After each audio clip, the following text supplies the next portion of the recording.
We didn't choose a location for this film because we never knew it was going to be a film.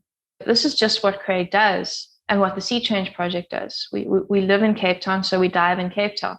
And there are incredible dive sites all over the city, right on our doorstep. And the incredible power of this film in some ways, and the joy of it from a filmmaking point of view, is that most natural history shoots, you get flown off to some exotic location and then you're under incredible pressure to get everything you need in 3 weeks.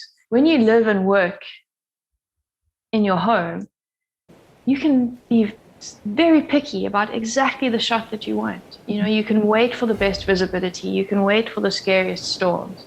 And the most amazing part of all of it is you go and dive and you have these mind-blowing experiences, and you hold that feeling in your heart, and then you sit down straight afterwards and go back to the edit suite. It's like this magical process of alchemy where it just pours into the film that you're creating. So yeah, this was a once-in-a-lifetime filmmaking process. It's certainly changed my life.